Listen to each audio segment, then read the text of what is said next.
এই শালী মন্দির বেটা, এই মাঠের খবর নিয়েছিস?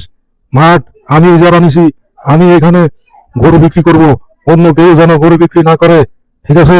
গরু ঢালাই ভাই, এখানে তো ভেজাল লেগে গেছে। তো মন্ডলে বলতেছে মন্ডলে ইজারা নিছে, মন্ডলে গরু এখানে বিক্রি করবে, এখানে সে অন্য কাউরে ইজারা দিবে না, সে নিজেই ইজারা নিছে।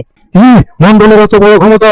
এই মন্ডল কেসে করে এই মন্ডলের খবর দিয়াম, ওরে ফারাইয়া ওরে ডিফেন্সিয়াল ফারামো, ওরে ধরে নিয়ে আয় শালী মন্দির বাজারে ছায়া, আমার লোকজন নিয়ে ওরে ধরে নিয়ে আয়, ওর এত বড় সাহস! কি বলেন গরু চালাক ভাই, আপনাকে তো মারার জন্য ফোলাফান ঠিক করে রাখছে ওই মন্ডলে, আপনি সাবধানে থাকেন। কি আমাকে মারার জন্য ফুলাফান ঠিক করছে?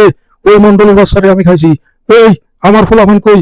ওদেরকে ধরে নিয়ে ওদেরকে বল, আমি আজকে মারমু, আজকে মন্ডলকে মারমু। ওস্তাদ ভেজাল তো লাগে গেছে, ওই সলিমুদ্দি চাচা আপনাকে এখানে এই জায়গা নিচে দিবে না, সে এই জায়গাতে সে নাকি গরু বিক্রি করবে, সে নাকি এই জায়গার মালিক, এখন সে আপনাকে দিবে না এখানে গরু বিক্রি করতে।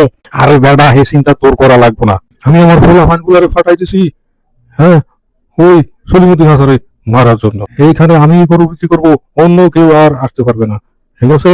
আর আমার যত গরু আছে ইন্ডিয়া থেকে অবৈধভাবে যেসব গরু আসছে, ওই সবগুলা গরুরে এরাকে চারটা ভইরা সবগুলা গরুরে আমার মাঠে নিয়ে আয়। আমি একাই গরু বিক্রি করব, আর অন্য কাউকে আমি গরু বিক্রি করতে দেব না। আর খেয়াল করবি, ওই সলিমুদ্দিন যদি এইখানে গরু নিয়ে আসে, ওর গরুগুলা তোরা ছিনতাই কইরা সন্ত্রাসী কইরা ওই গরুগুলারে আমাকে আয়ত্তে নিয়ে আসবি, ঠিক আছে?